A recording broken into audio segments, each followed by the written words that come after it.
Big statement made by the Director Generals of Military Operations, Naval Operations and Air Operations on India's achievements as part of Operation Sindoor. And the point that was constantly made by the Indian Armed Forces, their task, their initial task was only to carry out strikes against terrorist bases, and that's exactly what they did.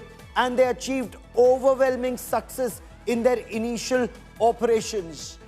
India did not want to escalate. It's because Pakistan Armed Forces targeted a number of Indian locations, or attempted to target a number of Indian locations in response to India targeting terror bases in Pakistan, that India was compelled, forced to carry out a further action.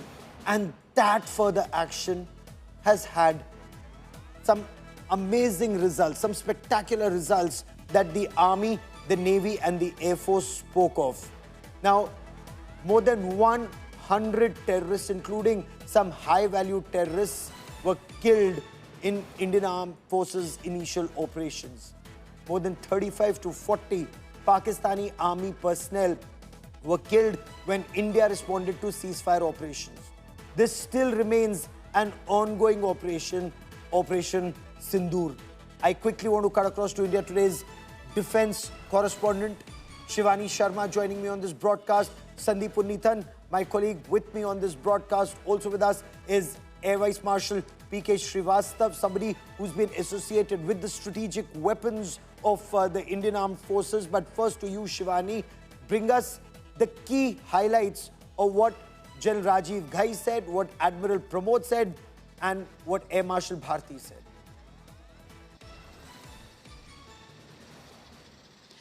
Gaurav, this was a detailed press briefing where the DGMOs of the Army, Navy and the Air Force have brought out the details and how they have also acknowledged that we have achieved what we wanted to.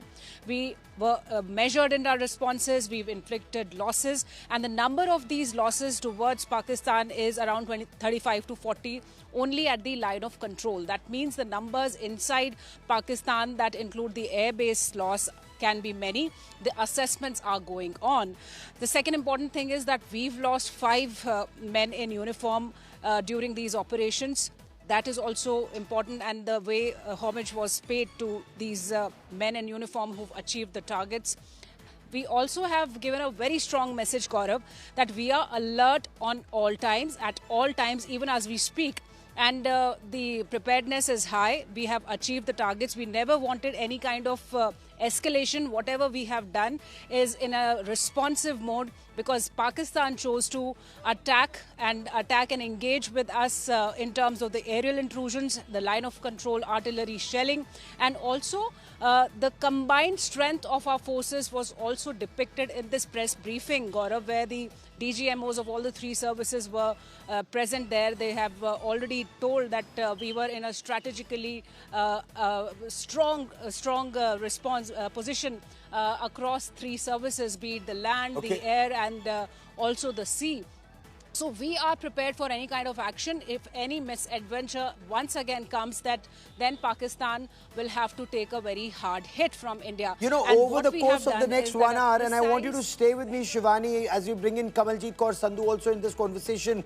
Sandeep, we will go through the damage that was inflicted across the international border, not just to the terrorist training camps, launch pads, headquarters, but also to the Pakistan Armed Forces, and not just to their prestige. Sargodha targeted, Pasrur targeted, Bolari, their latest airbase, the newest airbase of Pakistan targeted, Jacobabad, which houses their F-16s, that's been targeted. Sargodha, could you ever think Sargodha, Sandeep, could be targeted? That is like the oldest, biggest, largest and the best protected airbase of Pakistan, Sandeep. Absolutely, Gaurav. Sargodha is not an ordinary airbase. Globally, it's a strategic airbase. Everybody who's there in the business of analyzing and studying nuclear weapons sites knows Sargodha is the airbase near where the Pakistan military keeps its nuclear weapons. There is a hill complex very close to Sargodha, which is where the nuclear weapon sites are located, the vaults where the bombs are actually kept, and where Pakistan would then take the weapons out of that in case of an alert and then, proceed to load them onto aircraft and to mate them onto long-range ballistic missiles. So Sargodha's targeting is no accident, Gaurav. It's a huge, huge strategic signal from India to the Pakistan military that if you think that your days of protecting terrorism with nuclear weapons is going to continue indefinitely, 2025 is when it comes to an end. It just comes to an end. You're so right. It's just come to an end. Pakistan's nuclear blackmail has been called out, and how all Pakistani military air bases, all Pakistani frontline military air bases on the Indian side, on the facing India, have been targeted. But Kamaljeet, it's been a measured strike. It's for effect. It's demonstrated. But the impact is, we can do it today, we can do it again, and next time it will be worse. The biggest takeaway, according to you, in terms of the posture along the LOC, and Kamaljeet, what's extremely significant, Pakistan sought a ceasefire. Immediately, some hours later, Pakistan violated ceasefire, and now India has put Pakistan on notice, Kamaljeet. Well, absolutely, Gaurav. What we can tell you is what DGMO said. One, he said the targets were chosen, and was it successful? So he said yes. So this has been a successful mission, that is Operation Sindoor. 21 sites were identified, 9 of the sites were hit because the information was credible, and that is why what we know is it took time for this operation to really unfold before the world. It's because Pakistan had already strategized, pulled back a number of terrorists, but the results were that the 9 terror sites which were chosen as the targets, they were successfully bombed, and this is where 100 terrorists have been killed, some of them who have been wanted in IC-814 and the Pulwama terror attack. The other is obviously about Pakistan's own response, and that is what the DGMOs have clarified, that they were prepared with a blueprint for an all-out. That means there's a plan in action. This is already a work in progress as such, and that is what they've actually said, that if there's any sort of a response, one, it'll be a measured, calibrated response, and it'll be a fierce response. So the warning is already up as far as Pakistan is concerned. Remember, they've already violated the ceasefire just about yesterday, sending in drones, an act of provocation, but India has shown immense restraint. So today, there's another night, so we'll see whether Pakistan actually abides by that ceasefire or not. And the next 24 to 48 hours are extremely important, especially in the run-up to the talks between the DGMOs. So all this is a part of plan, and remember, those 21 sites continue to be under scanner, and they're saying Operation Sindoor is continuing at this point of time. You know, you're so right. And the Indian Armed Forces, when they do their strategic messaging, it's so in plain sight. 9 sites have been taken down. That list contains 21, like we told you here on India Today. Before I bring in Sandeep, I want to bring in Air Vice Marshal P.K. Srivastav. Also joining us on this special broadcast is Air Marshal Chaudhary, former Commandant of the National Defence College, a fighter pilot himself. Air Marshal Deeptandu Chaudhary, welcome on India Today. Air Vice Marshal Srivastav, the biggest takeaway according to you, and when you saw those images, when you saw all those images on India Today's television screens of the Pakistani air bases that have been targeted, Pasroor Air Defence Radar, devastated. Chunian Air Defence Radar, on the 7th and 8th of May, the radar head has been decapitated. That's the terminology used by Air Marshal Bharti. Arif Wala Air Defence Radar, gone. Sargodha Air Defence System, gone. And Sargodha, is that the biggest setback for Pakistan? Gaurav, if you look at the operations which are carried out, they were so precise, and if you take suppression of enemy air defenses, all their radars have been taken out, which are major radars protecting major cities and major airfields. This is one of the very important things which happened. Now I'll come to the Muridike base. Muridike had all their UAVs and Whatever Burke kind of ammunition they put on UAVs, they were also there. And if you take that out, it sends a very strong message that you are not safe, your UAVs are not safe. Then you went to Sargodha, and Sargodha gives a very phenomenal message. If you have no air defense system, no air defense network, how are you going to protect these assets? And they really put the terror into their ears. I'll tell you the one takeaway, which I will carry all the while, was the message from Masood Azhar himself, saying that Kash mein mar jata, Allah mujhe utha leta. The tear, the fear which went into the terrorists, Akas of terrorist network, that is our greatest gain. We have put that fear, we have knocked at their doorsteps, saying... No, and we've actually knocked down that door when we destroyed their air defense. And Sandeep, is that your biggest takeaway, the 9 terrorist targets? You know, the manner in which the Indian armed forces have responded to the Pakistani terror threat. Not only were 9 targets taken down, the moment the Pakistanis responded the next day, the systematic manner in which Pakistan was punished, from Pakistan-occupied Jammu and Kashmir, from Skardu down to their latest airbase in Sindh province. Absolutely, Gaurav. And we've been talking about this on your show over the last couple of days, about how Operation Sindoor is not just one operation. It has several phases. It's important to understand all of those phases. And when they talk about gradual and calibrated escalation, this is how it unfolds. When you first have that first phase where you're targeting terrorist infrastructure, you're going in for leadership decapitation. Then you have the next phase of the operation where, when the Pakistan military responds with this unprecedented attack all across Indian towns, cities, over 3,000 kilometers, we launch a broad daylight strike, taking out their radar sites, attacking their military infrastructure. This was never there in phase 1 of Op Sindoor. You start doing that on phase 2. And then once again, when Pakistan doesn't get the message, retaliates, then we go on to phase 3, which is what we saw today: unprecedented damage, destruction on Pakistan airfields, radar sites, ammunition storage sites, drone sites, parking sites, runway dispersals. They are saying the, hangars where aircraft were parked. So many sites taken out all at once. The Indian Air Force showing that, when it's called to do the job, it's not going to step back. And there are several more, ladders in that escalation ladder, which we haven't explored yet, Gaurav. And from the briefing, it's very clear that this, the DGMOs were very clear that they had gone about it in a very calibrated manner. This whole project, this whole operation had been studied in great detail, and they had laid out all the options and how they would respond to all of Pakistan's provocation, beginning with Pahalgam, but not restricted to it. And now any act of terror will be seen as an act of war. And Shivani, there still is clear and present danger, because if you look at the situation on ground zero right now, what are your sources telling you? And you spoke to the the Director General Military Operations, Air Operations and Naval Operations. Is the threat of those Pakistani drones and ceasefire violations, is it still there? Is it as bad?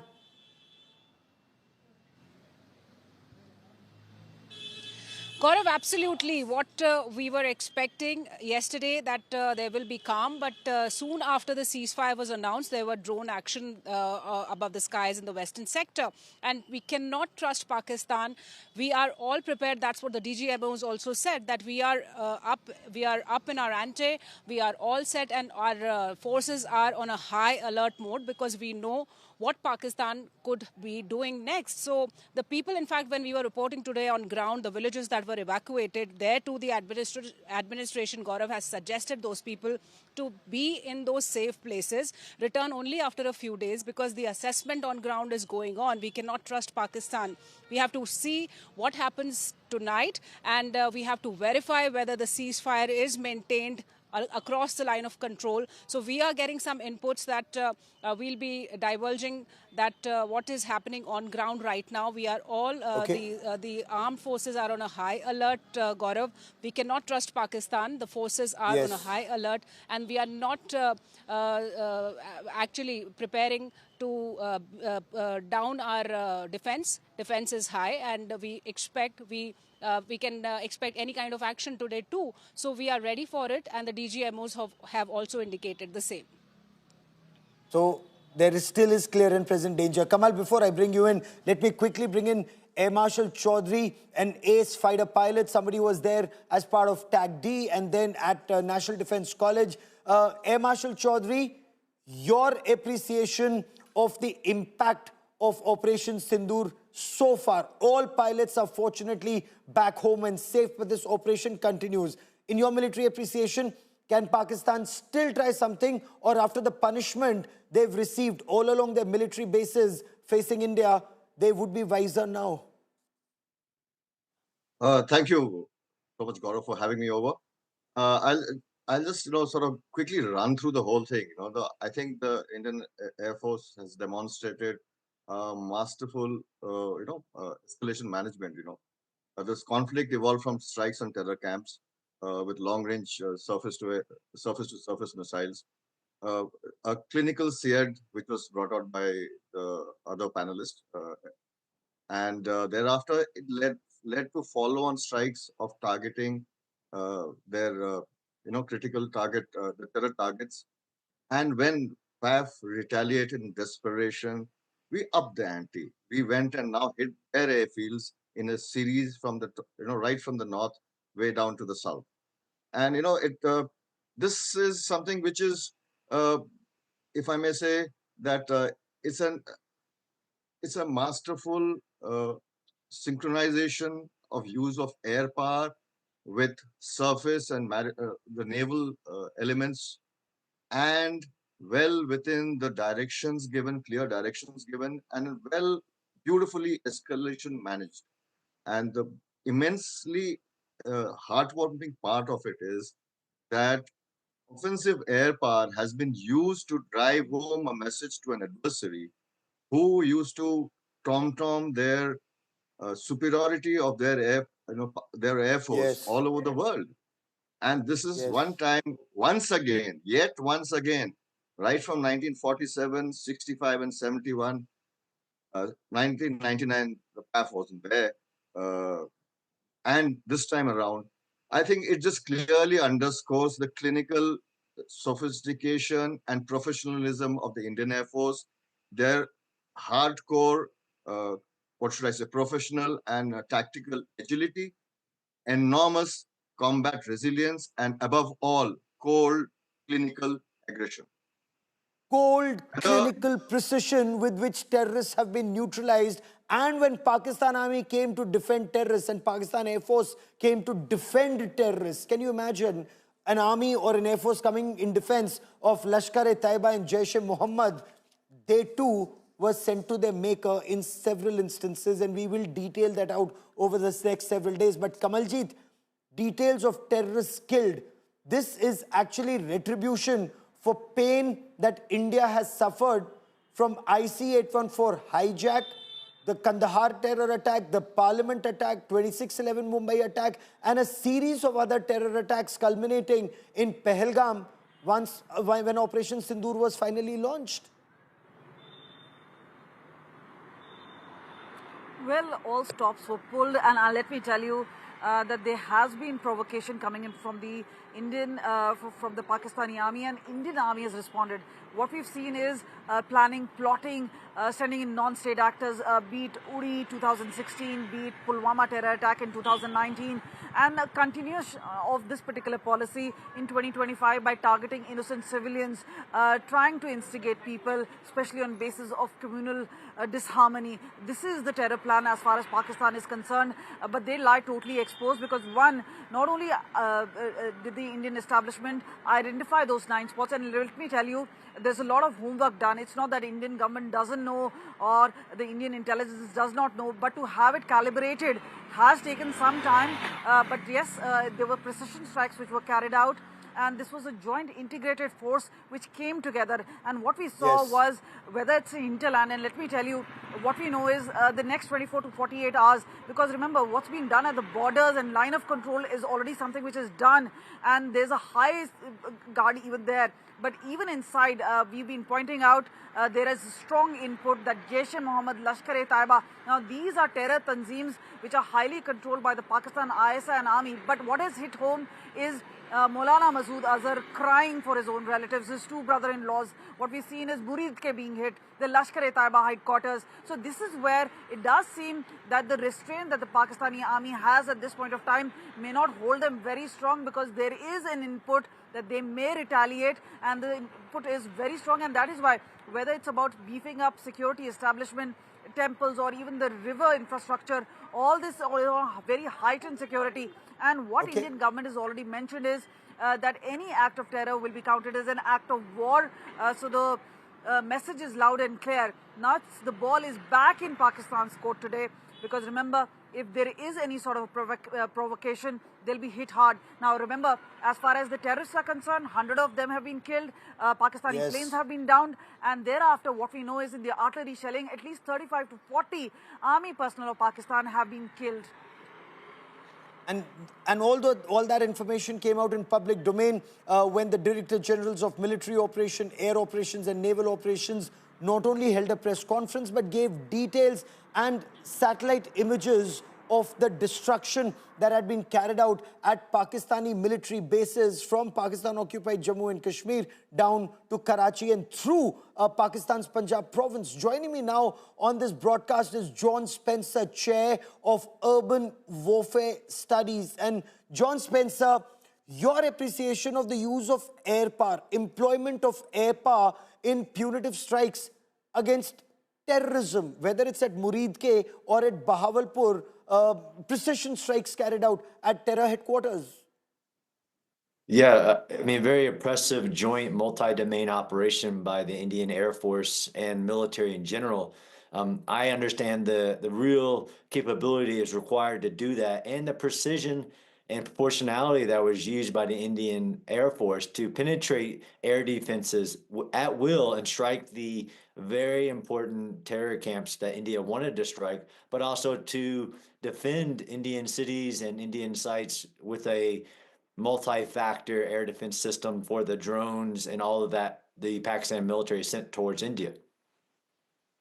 How do you see the Pakistan Army and the Air Force targeting India? Because India's point was that these were punitive strikes, so these were strikes being carried out against 9 bases of terrorism, whether it's Lashkar-e-Taiba or Jaish-e-Mohammed or Hizbul Mujahideen, whether in Pakistan-occupied Jammu and Kashmir or Pakistan's Punjab province, but the Pakistan Army and the Air Force choosing to respond.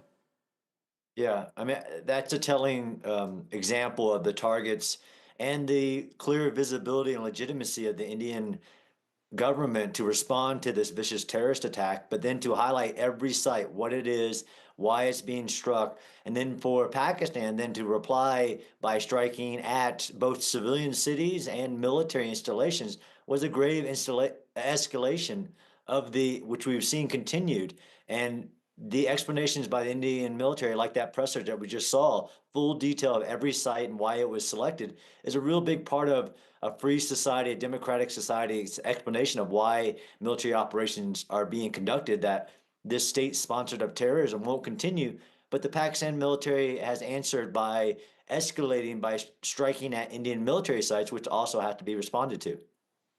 So, and in your appreciation, in the international community, when you look at an army targeting a location in another country which is seen as a state sponsor of terror, and some of these are UN-designated terrorists or UN-designated terrorist organizations, one, is that legitimate targeting? Two, the response of the Pakistan Air Force in targeting civilian areas or attempting to target civilian areas in India, is that escalation? Absolutely. Absolutely legitimate targets, explained, reasoned why, but also with extreme care, even in the Lahore airport where they were still running international flights, the Indian military hit very specific targets and was very discriminate in their targets, absolutely legitimate targets, to include the perpetrators of the Daniel Pearl assassination. So terrorism that has been allowed to be sponsored by Pakistan for a long time. And no, I don't think that the response by Pakistan was legitimate. It was an escalation of what could have been stopped earlier in the operation, but that continued escalation. And finally, now that we have a very tentative or very fragile ceasefire that we hope will continue. But a lot of these decisions get made by Pakistan. India has also made another point very clear. Any future act of terror against India will be seen as an act of war. How do you read that message? I believe it is clear and credible. You only have deterrence if you have capability, which India has demonstrated, immense capability, and the will to use it. I walked the ground of the 2008 Mumbai attacks, and what India's Yes. response was only diplomatic, even though it was shown to be Pakistan ISI sponsored Lashkar-e-Taiba attack. This is a clear signal that that's all done.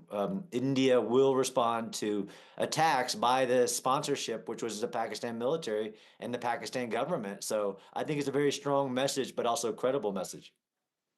And since you've walked that ground, since you've seen 26/11 Mumbai terror attacks, where the same Lashkar-e-Taiba at Murid plotted an attack, and there's evidence that's going back to it, including David Coleman Headley from the United States of America, who underwent trial at that federal courtroom in Chicago and was convicted, of course, in the in the Denmark terror attack case. But his involvement, his going to Murid or Ajmal Amir Kassab going to Murid and Bahawalpur, all these places, legitimate targets taken down by India, and will that deter Pakistan from using terror as an instrument of state policy? I mean, it wasn't clearly. Hopefully, this will be a change. This is a shift. I mean, when terrorism comes, the world should not allow it. So this is about more than India as well, but India's change of its message and its actions. There will be no tolerance of any terrorist attacks on Indian soil. But this is a global problem. So Pakistan's continued sponsorship, training, funding, deployment of these terrorists is a global issue that the pressure needs to be applied in many factions of national power, not just by India, but I think in the global community.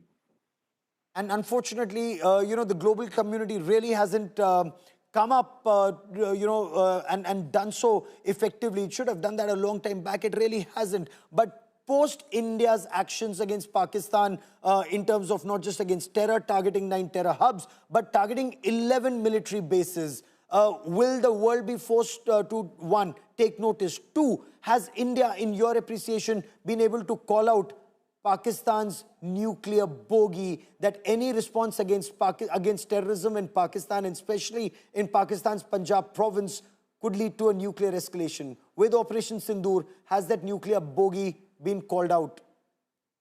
I mean, I think it should be called out. This is the problem that we see globally. Just because you have nuclear weapons doesn't mean you get to violate all international norms and rattle a nuclear saber. But it is, of course, a very concerning issue that nobody wants to see that continued escalation. And that's why I really appreciate India's efforts to show legitimacy, proportionality, discrimination in the targets and why they're doing them. So there is no reason to escalate. Nobody's threatening Pakistan as a state and its sovereignty and its ability to function, but rattling the nuclear saber, it shouldn't be allowed. But we should also globally understand that attacks on India, like these terrorist attacks, can't continue. So there should be caution, of course. I'm hoping that Pakistan takes their words and actually wants de-escalation and doesn't continue to escalate, despite the superior military capability that India has shown, but also the resolve to do what's necessary to protect India. I hope it doesn't continue escalation. And no, I don't think that nuclear saber rattling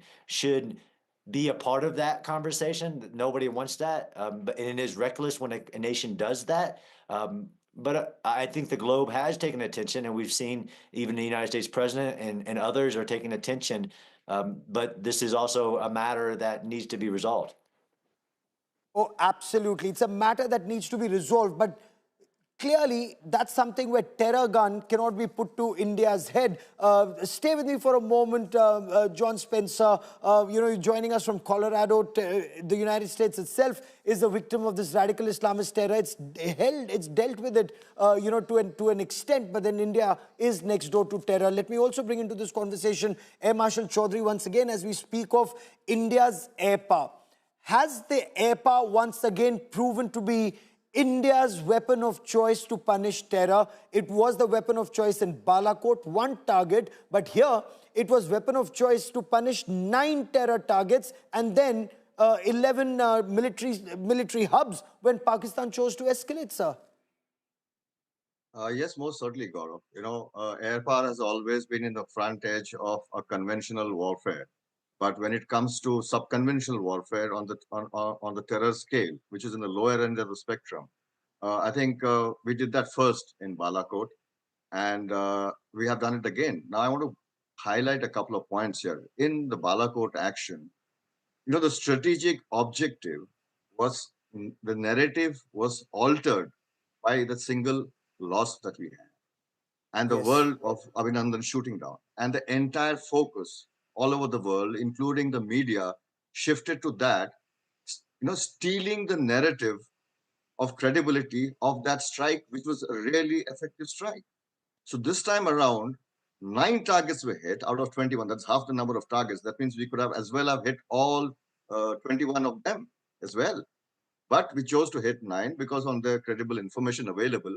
But this time around, you would notice there is imagery all over. There is clear awareness. A lot of media has done a spectacular role this time, wherein the effects were visible to people all around the world. And what is important here is that the follow-on action where the entire air defense was activated, do understand we have 1,000 kilometer of frontage, which is, I think, a scale which most of the current wars can't even imagine all over the world. So it's a warfare, war fighting or air operations at an enormous scale, which just shows the scale and the depth of, of the combat stamina and the resilience of the Indian Air Force and its capabilities. We are struck inside deep, we are struck inside hard, very, very graduated manner. And probably, if I may, be a little simplistic about it, the best is yet to come. But what we must bear in mind at the end of all this, where has been the Pakistani Air Force? The Pakistani Air Force in the past has always thrived on trying to build a myth on the number of engagements and kills and losses.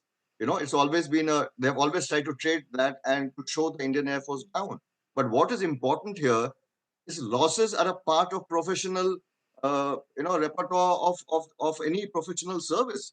What No, matters what is actually heartening? What is actually heartening is all the pilots have come back home safe. Yes, if I all may the finish. targets have been punished. All the targets have been punished, not just terrorist targets, but when Pakistan escalated, all military targets have also been punished. Significance of these military targets in your appreciation, sir?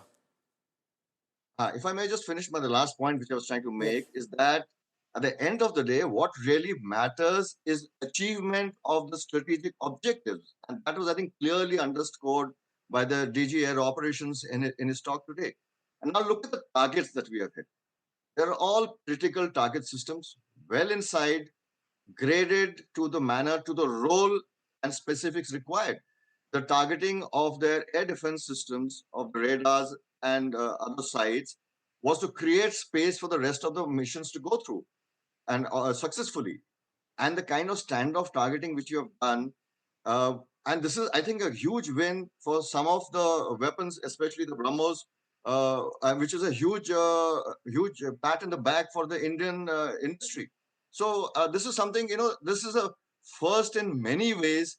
And I will end with just give others a chance here to step in with just one fact that at the end of the day, this has brought back the centrality of air power and the fact that wide spectrum of operations it can undertake from the lower end of the non-contact kinetic spectrum that is Yes. targeting terrorists to right up to the conventional scale within the nuclear umbrella. And that, I think, is the most Air important Marshal thing. Chaudhary, I want you to stay with me for a moment because I want to draw into this conversation Professor Brahma Chilani, one of India's foremost voices on matters military and strategy, who joins us on this India Today special broadcast. And also joining us in a moment would be Air Chief Marshal R.K.S. Bhadoria. But for the moment, only Professor Brahma Chilani and Air Marshal Chaudhary on a very specific issue that we want to discuss. Professor Brahma Chilani, You heard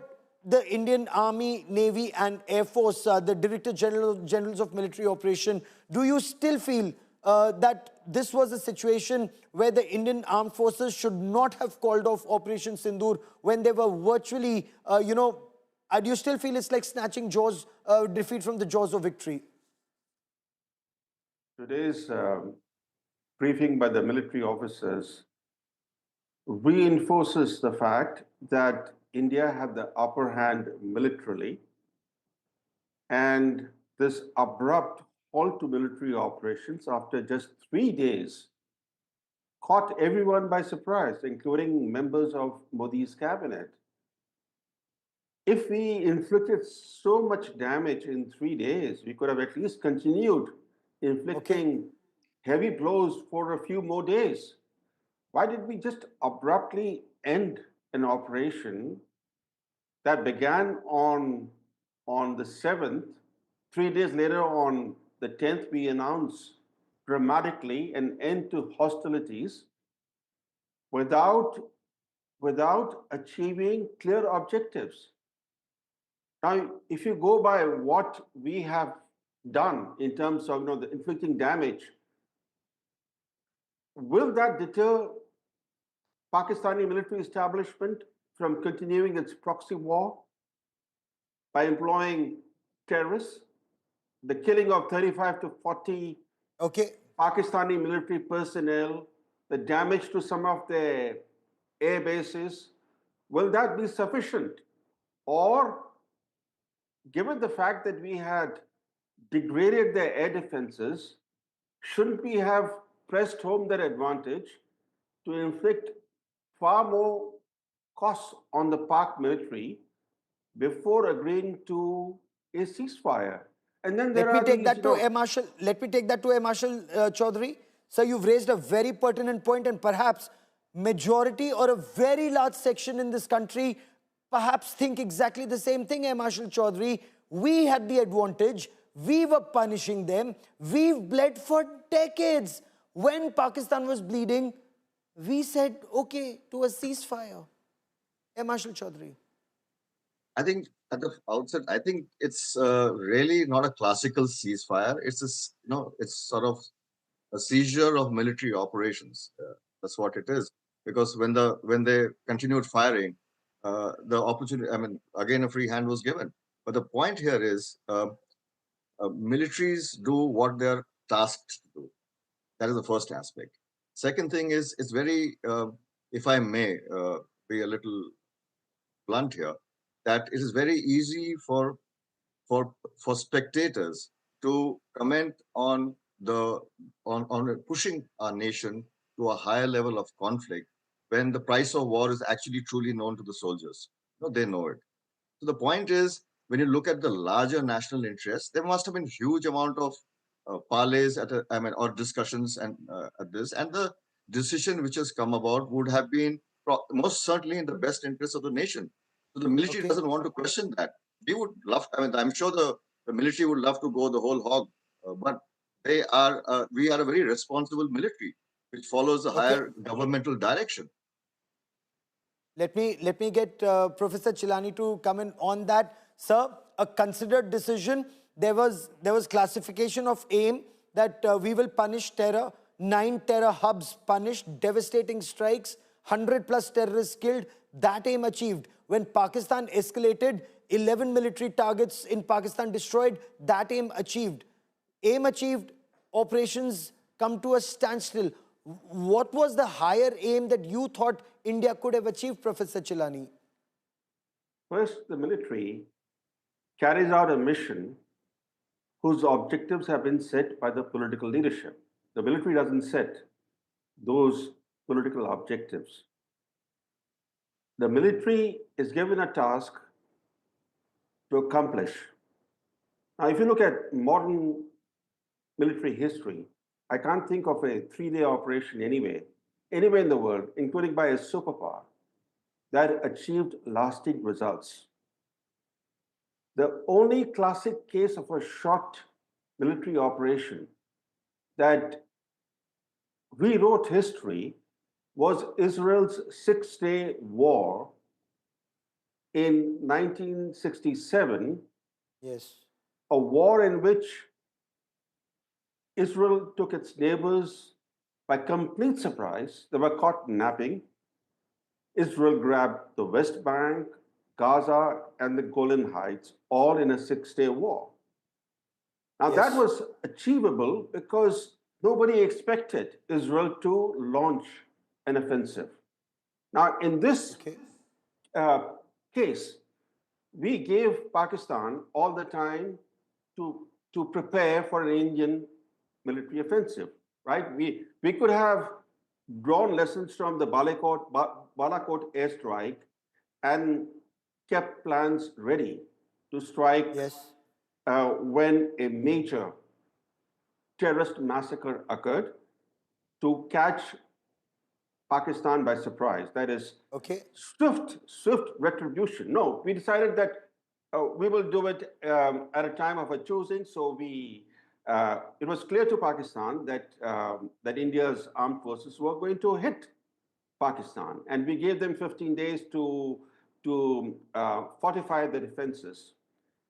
So, given that 3 days, you cannot achieve any lasting outcome. After all, when history is written, or when we look back 10 years hence Okay. as to what Operation Sindoor achieved, it'll have to be measured in terms of what follows. That's a It's very not in interesting terms of point to what. make.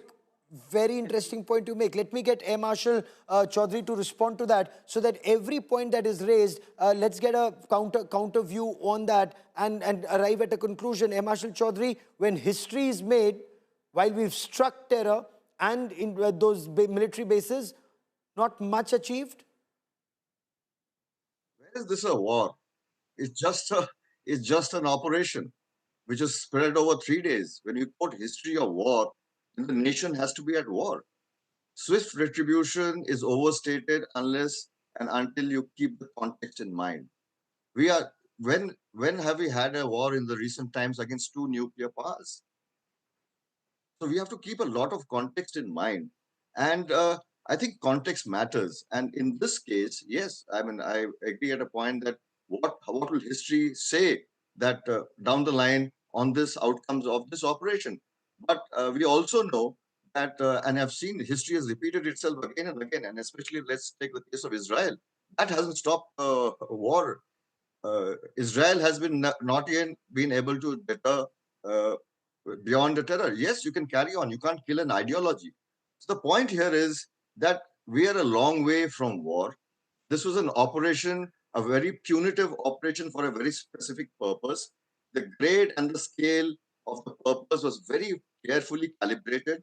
As far as the plans are concerned, I mean, I am very sure the entire planning this time around would have been taken to right up to the full scale of conventional spectrum, and they are ready and in place. Should should the neighbor decide to escalate it? I think that's a significant aspect we need to bear in mind. Fair enough. Professor Chilani, 35, yes, sir. 35 to 40 military personnel killed, 100 plus terrorists killed, 11 military bases or air bases targeted. Does that send across a message that India means business? Next time, the strikes would be not just demonstrative, but punitive? Gaurav, military operations between nuclear armed states are not new. China and the Soviet Union clashed on their border. It was a limited border war. Yes. The Ukraine war involves the world's biggest nuclear powers in direct confrontation, with the three Western nuclear powers taking on Russia. And another nuclear armed country, North Korea, has joined on the side of Russia. That confrontation carries global risks, risk to humanity, to the destruction of the world. So Pakistan having nukes should not deter India from accomplishing its political objectives. Now, let me be clear on what India's goal was. India's goal was not to end terrorism once and for all. Pakistan is the world's largest terror factory. Yes. This factory will keep churning out jihadi terrorists, given the vast terror infrastructure that has been built in Pakistan. We killed 100 plus terrorists. That's nothing. These terrorists are expendable for the Pak military generals. They are cannon fodder. The jihadi factories in Pakistan will churn hundreds more. And hitting 9 terror camps in Pakistan does not take out the terror infrastructure in Pakistan because, as I said, there is a deep nexus between the Pak military and terrorism. Terrorism is Interesting. state reared, state nurtured, Yes. and employed by the state as an instrument of policy. The objective of Operation Sindoor was more limited, as outlined by the Prime Minister himself. The objective was to impose punitive costs on the Pakistani military establishment so as Yes. to deter further cross border terror attacks for fear of inviting harsher retribution. If we had Interesting you should inflicted, mention that. So this is not punitive enough for you, and I want to get Air Marshal Chaudhary to respond to that because Professor Chelani, I want to come back to you on 2 points which virtually everyone I've spoken to in the past 2 days, 3 days have said. Their hopes were that, there would be stricter action against Pakistan, stricter. I mean, for people like us, Muridke and Bahawalpur being targeted is immense. Sargodha being targeted it's almost like out of the syllabus even for the Pakistan army. I'm sure they never thought Sargodha would be targeted. But perhaps, is that the new normal that's being set? But M. Marshal Chaudhary, you had your hand up. You wanted to respond that this is not punitive enough. This will not deter the Pakistan army. In fact, the radical elements in the army will train the next generation of Hafiz Saeed and the next generation of that Maulana of terror, Masood Azhar. Deterrence against supporting terror, I think, is a tenuous game. The challenge here is when you have a military whose existence is revolves around creating an existential threat of a neighbor, the dynamics change a bit. The point was, I think that was that there is I don't think there's any debate on the fact that you can't root out terror. You can't root out an ideology. To punish in a manner where the power brokers who control terror, who by their own words have stated in the past that the terror is a strategic instrument of the statecraft. I think that lesson, and it's a different world today. Earlier days, if you remember, most of the Western countries uh, were pretty cynical about India's terror situation. Things have changed now. I think there is no doubt in anyone's mind of the Pakistani army's linkages with terror and Yes. the the fact that it is almost like a terror state. It's a nurturer of terror, and I think that's one lesson which has gone across loud and clear to the world over. So there's a Okay. huge difference here. Let me get Professor Chilani to respond to that. The fact that Sargodha has been targeted, the fact that Bolari Air Base has been targeted, the fact that Noor Khan Air Base has been targeted, 11 military bases all across from Skardu to Sindh targeted. You don't think that will deter Pakistan, Professor Chilani? Gaurav, there are two things, diplomatic and military. Let me start with diplomatic. Operation Sindoor was designed to open the world's eyes to Pakistan's sponsorship of cross border terrorism. We allowed US persuasion to abruptly halt our military operation without pressing home our advantages. The last time the US intervened in 1999, that intervention resulted in President Clinton averting all out war by pressuring the then Pakistani PM Nawaz Sharif to Yes. withdraw invading Pakistani forces from Kargil.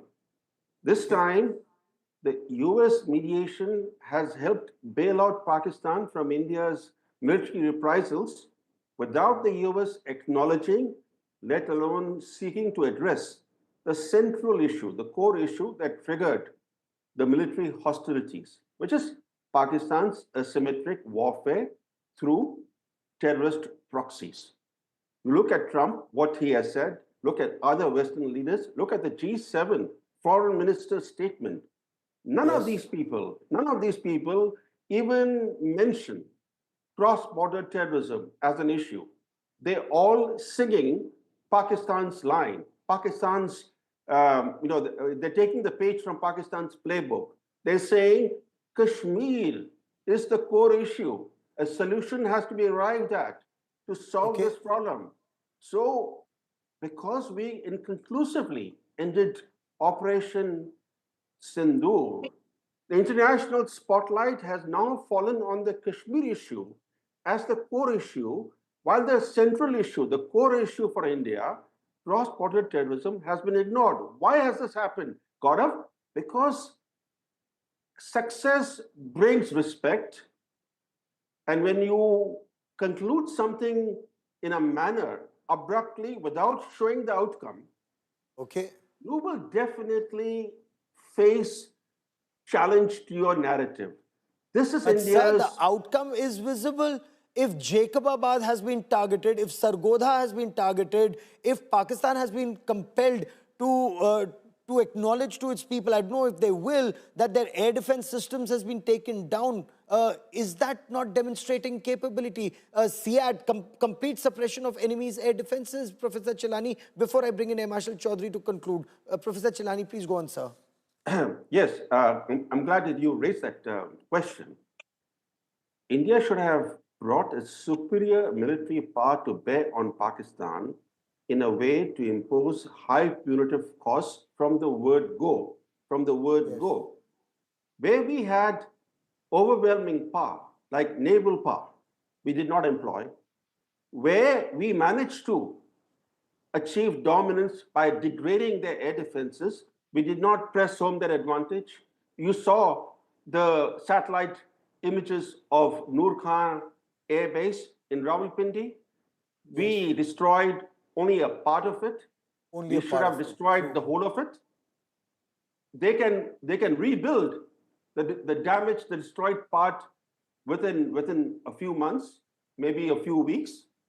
So when you launch an operation that was designed to inflict punitive costs, those costs should have been such as to drive home a lesson so that you do not face repeated attacks from a country that has waged with impunity cross-border terrorism for 4 decades. Let me take that to... Last point, Go on, sir. Go on, sir. If our intent was only to mount a military offensive for 3 days, let me be clear, we would have been better off by keeping Pakistan under sustained military and diplomatic pressure rather than launching Operation Sindoor. That is without kinetic action. We could have achieved more, prevented this rehyphenation of India and Pakistan. We could have prevented this international spotlight now being cast on Kashmir as the core issue had we kept Pakistan under sustained military and diplomatic pressure without resorting to the use of force. But when we employed force, after 3 days, why did we succumb to US pressure? That's a question the country is asking. Did we succumb to US pressure? Okay. Air Marshal Chaudhary, you want to quickly take that? When we were punishing them, we should have gone the entire way. I mean, Professor Chilani says there's no half pregnancy. When you were doing it, you might as well have destroyed his entire airbase. Why just a part of it? Why just a couple of hangars? Why just one part of the runway? Why not aircraft that were there on the parked on the taxiway or at that airbase? Gaurav, it's only when you understand the real nuances of targeting, aerial targeting, you'll appreciate that when you hit a target from 200 kilometers away, you are not, those targets systems are destroyed on a certain, uh, what should I say, certain performance capabilities of the weapon system. Once the weapon is launched at those distances, is the targeting is done on specific coordinates and on specific from intelligence and a whole lot of other assessments on the target penetration and the kind of targeting it is. You can't switch a target just because you saw an aircraft there, because your larger target is, I mean, once we get, I think once the results start coming out of what we actually hit, what you're just seeing are bare satellite imagery. You don't know today what exactly has been hit, because it looks like in our open area we've gone and hit a target. So there is clear specific intelligence on which those areas and those specific target systems have been hit. One. Fair enough. Second, a lot of these airfields which you target, they're huge target systems. To carry out an attack on an airfield, to destroy an airfield, needs an immense amount of effort. It's not something which you can, hit so many targets together. But our ability to target so many targets over a period of time, where depth line right into the center of gravity of some of the depth bases, which are so critical targets. Those are actually centers of gravity of the Pakistani Air Force and the military as well. So when you do that, you send a clear message. You look that this is what I can do, and you can continue doing it.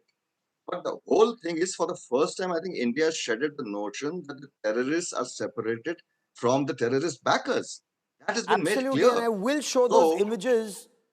I will show those images of Pakistan Army being at the janaza of those terrorists, because that's where clearly sent out that message, and that inhibition of targeting Pakistan and Pakistan's Punjab, that's been removed completely. Professor Brahmachalani and Air Marshal Chaudhary, as always, for joining me here on this India Today special broadcast with your views. Many, many thanks.